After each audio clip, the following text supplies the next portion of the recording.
جناب عثمان غنی بہت بڑے امیر تھے، بہت بڑے امیر المومنین تھے، لاکھوں مربع میل پہ حکومت تھی۔ چند سو آدمیوں نے آ کے گھیر لیا عثمان غنی کے گھر کو، اور کربلا میں تو 3 دن پانی بند رہا ہے، حضرت عثمان غنی پہ 40 دن پانی بند رہا ہے، 40 دن۔ اور حضرت امام حسین کے خیموں کے گرد تو پہرا دینے کے لیے جناب عباس تھے۔ اور میں تاریخ کے سارے معتبر حوالے عرض کر سکتا ہوں کہ جب حضرت عثمان غنی کو خطرہ ہوا تو مولا علی شیر خدا نے امام حسن اور حسین کو تلواریں پکڑائیں اور فرمایا دروازے کے آگے کھڑے ہو جاؤ، کوئی بدبخت تمہارے خالو عثمان غنی کے دروازے تک جانے نہ پائے۔ اور اس دروازے سے پھر گیا بھی کوئی نہیں، اس لیے کہ وہاں حسنین کریمین کا پہرا تھا۔ جو گیا بے ایمان تو پیچھے سے چڑھ کر کے گیا۔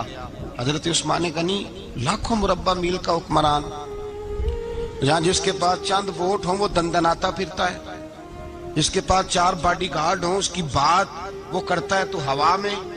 حضرت عثمان غنی کے پاس ہزاروں کی فوج ہے، چند 100 لوگوں نے آپ کے گھر کو گھیر لیا، شہید کرنا چاہتے ہیں۔ جناب عثمان غنی رضی اللہ تعالیٰ عنہ کے پاس حضرت علی رضی اللہ تعالیٰ عنہ، کئی اور لوگ گئے۔ کہا عثمان 3 باتیں ہیں، یا تو ہمیں اجازت دو، یا تو تم تھوڑی دیر کے لیے خلافت چھوڑ دو، حکومت چھوڑ دو، چند دنوں کے لیے کسی اور کو امیر بناؤ۔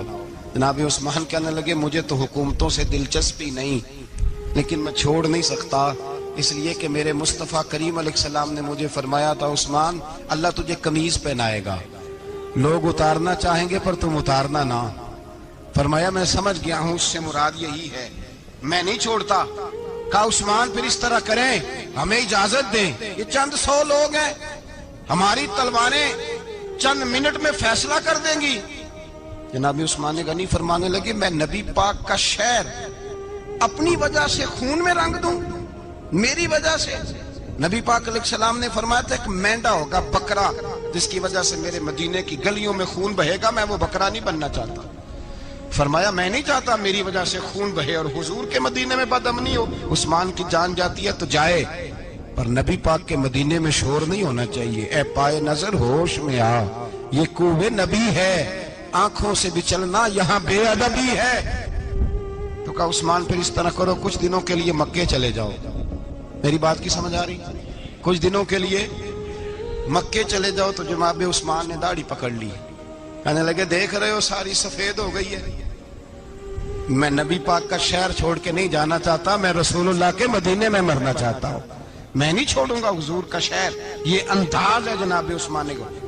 بڑا ستایا گیا حضرت عثمان غنی کو، پراپوگنڈے کیے گئے، آپ کے خلاف مہم چلی، عبداللہ ابن سبا نے بڑی مہم جوئی کی آپ کے خلاف، یہودیوں نے مسلمانوں کا روپ دھار کر بڑا آپ کو ستایا، تکلیفیں دی۔ جی آپ اپنے رشتہ داروں کو بڑا دیتے ہیں، فرمایا کرتے تھے جیب سے دیتا ہوں، مال خزانہ سے نہیں دیتا۔ حضرت عثمان غنی رضی اللہ تعالیٰ عنہ کو بڑا ستایا گیا۔ یہ وہ واحد ہستی ہے حضرت عثمان غنی جنہوں نے شہادت قبول کر لی لیکن تلوار نہیں چلنے دی، لوگوں کو ایک دوسرے کے گلے نہیں کاٹنے دی۔ وہ شخصیت ہے حضرت عثمان غنی کی، لیکن بڑا ستایا گیا، بڑا پراپوگنڈا۔ مجھے بتائیے اس کے بارے میں اللہ قرآن کی آیتیں نازل کر دے، اور جس کے بارے میں مصطفیٰ کریم ایک بار نہیں تین بار جنت کی بشارت عطا کر دے، کوئی بندہ ہمیں تاریخ بتائے، حوالے دے، کہانیاں سنائے، تو ہم اس کی کہانیاں دیکھیں گے یا نبی پاک کا فرمان دیکھیں گے؟ بولیں، جا کے بولیں، جا کے۔ کسی کہانی پر کبھی بھی کان، بس ایک حدیث میں نے بڑی دفعہ سنائی ہے، پھر سناتا ہوں، ترمذی میں ہے، نبی پاک جنازگاہ تک گئے جنازہ پڑھنے، یا رسول اللہ فلاں آدمی انتقال کر گیا، جنازگاہ تک تشریف لے گئے جنازہ پڑھانے، لیکن جنازگاہ تک پہنچ کر محبوب نے فرمایا اس کا جنازہ نہیں پڑھانا۔ یا رسول اللہ کیوں؟ فرمایا اس لیے کہ یہ عثمان غنی سے بغض رکھتا تھا۔ نبی پاک سید عالم صلی اللہ تعالی علیہ وآلہ وسلم نے خود اپنی زبان مبارکہ سے، ترمذی شریف میں حدیث موجود ہے کہ نبی پاک صلی اللہ علیہ وسلم احد پر گئے تو احد کانپنے لگا، تو حضور نے فرمایا احد ٹھہر جا، تیرے اوپر ایک نبی، ایک صدیق اور 2 شہید موجود ہیں۔ تو وہ 2 شہید کون تھے؟ ایک حضرت عمر فاروق، ایک حضرت عثمان غنی رضی اللہ تعالی۔ خود حضور نے فرمایا۔ حضرت عثمان غنی کی جو نانی ہے نا، یہ نبی پاک کی سگی پھوپھی ہیں۔ حضرت عثمان غنی رضی اللہ تعالیٰ عنہ کی جو نانی ہیں وہ حضور کی سگی پھوپھی ہیں۔ یہ چوتھی پانچویں نسل میں جا کے اللہ کے رسول صلی اللہ علیہ وسلم کا خاندانی بنتا ہے۔ اللہ کے محبوب علیہ السلام کی 4 بیٹیاں تھیں، اور چاروں کی چاروں حضرت خدیجۃ الکبریٰ رضی اللہ تعالیٰ عنہ کے بطن سے پیدا ہوئی تھی۔ 4 بیٹیاں۔ حضور صلی اللہ علیہ وسلم نے پہلے اپنی بیٹی حضرت رقیہ کا نکاح حضرت عثمان غنی رضی اللہ تعالیٰ عنہ کے ساتھ فرمایا، ان کا انتقال ہو گیا تو محبوب نے دوسری صاحبزادی جناب ام کلثوم رضی اللہ تعالیٰ عنہ کا نکاح حضرت عثمان غنی کے ساتھ فرما دیا۔ 2 شہزادیاں، 2 بیٹیاں۔ یہ جو کہا جاتا ہے نا عثمان ذو النورین، عثمان ذو النورین کا مطلب ہے 2 نوروں والا۔ 2 کچھ بادشاہ قسم کے لوگ ہیں، بیٹیوں کو نور مانتے ہیں، باپ کو نہیں مانتے۔ نبی پاک کی دونوں بیٹیوں کو نور مانتے ہیں، لیکن ان کے والد نبی پاک صلی اللہ علیہ وسلم کے بارے میں باتیں گول کر جاتے ہیں۔ 2 بیٹیاں نکاح میں آئیں تو کیا لقب ہوا؟ عثمان۔ اور مزے کی بات یہ ہے کہ حضرت عثمان کو ذو النورین مولا علی شیر خدا کہا کرتے تھے، حضرت علی کہا کرتے تھے عثمان تو ذو النورین ہے، 2 نوروں والا۔ بریلی کے امام فرمانے لگے تیری نسل پاک میں ہے بچہ بچہ نور کا، تو ہے نے نور تیرا سب گھرانہ نور کا۔ اور کہنے لگے نور کی سرکار سے پایا 2 شالہ نور کا، نور کی سرکار سے پایا 2 شالہ نور کا، ہو مبارک تجھ کو ذو النورین جوڑا نور کا۔ مبارک دے رہے ہیں دوسری شادی پر، کہتے ہیں ہو مبارک تجھ کو ذو النورین جوڑا نور کا۔ تو حضرت عثمان غنی رضی اللہ تعالیٰ عنہ 4 5ویں مسلمان ہیں۔ حضرت ابو بکر صدیق رضی اللہ تعالیٰ عنہ تاجر تھے، تاجروں سے ان کی دوستی تھی۔ حضرت عثمان غنی بھی تاجر تھے، تو جناب سیدنا ابو بکر صدیق نے انہیں تبلیغ کی تو وہ مسلمان ہو گئے۔ جب کلمہ پڑھا تو چچا نے باندھ دیا گھر کے اندر، کئی دن باندھے رکھا، کہنے لگا دین چھوڑنا پڑے گا۔ تو آپ نے فرمایا وہ تو جگہ ہی ایسی ہے جو ایک دفعہ گیا ہے دوبارہ چھوڑ سکتا ہی نہیں، ہو ہی نہیں سکتا۔ حضرت عثمان غنی سابقون الاولون میں سے ہیں، ابتدائی لوگوں میں سے۔ ان کی زندگی کے بڑے حسین واقعات ہیں، آپ جانتے ہیں۔ میں 2-3 باتیں صرف ان کی حوالے سے عرض کروں گا۔ ہر آدمی میں ہر صلاحیت ہوتی ہے، لیکن کچھ چیزوں کا غلبہ ہوتا ہے، کچھ چیزوں کا غلبہ ہوتا ہے۔ حضرت عثمان غنی میں 2-3 چیزوں کا بڑا غلبہ تھا۔ سخی تھے تو دریا سے بھی زیادہ سخاوت فرماتے تھے۔ مالاں والے سخی نہیں ہوندے تے سخیاں کل مال نہیں ہوندا، ایتھے اوتھے دوویں جہانی سخی کنگال نہیں ہوندا۔ حضرت عثمان غنی رضی اللہ تعالیٰ عنہ بہت بڑے سخی تھے، اتنے بڑے تھے کہ غنی کہہ دیا اللہ کے رسول نے۔ عثمان غنی تھے، ہر وقت ہی سخاوت، ہر وقت ہی سخاوت۔ اللہ کے رسول صلی اللہ تعالیٰ علیہ وسلم نماز پڑھ کے نکلے، جنت البقیع والی جگہ حضور کو پسند آ گئی۔ فرمایا کچھ صحابہ آتے ہیں یہاں تو انہیں سواریاں کھڑی کرنے کا مسئلہ ہے۔ آج کل نہیں مسئلہ ہوتا پارکنگ کا، اس زمانے میں اونٹ گھوڑے باندھنے کے لیے حویلی چاہیے تھی۔ تو حضور علیہ السلام آ کے بیٹھے تو فرمایا جگہ بڑی اچھی ہے، کبھی مل جائے نا تو صحابہ کو سواریاں باندھنے کے لیے اچھی رہے گی۔ عثمان پیچھے بیٹھے تھے، وہیں سے گردن جھکائی اور پیچھے سے نکل گئے۔ حضور نے فرمایا ادھر آؤ، کہاں جا رہے ہو؟ کہا یا رسول اللہ جو جگہ آپ نے کہی ہے میں دیکھنے جا رہا ہوں۔ تو حضرت عثمان غنی دیکھنے گئے، جب واپس پلٹے تو میرے کریم نے فرمایا عثمان دیکھ آئے ہو، دیکھ آئے ہو، دیکھ آئے ہو؟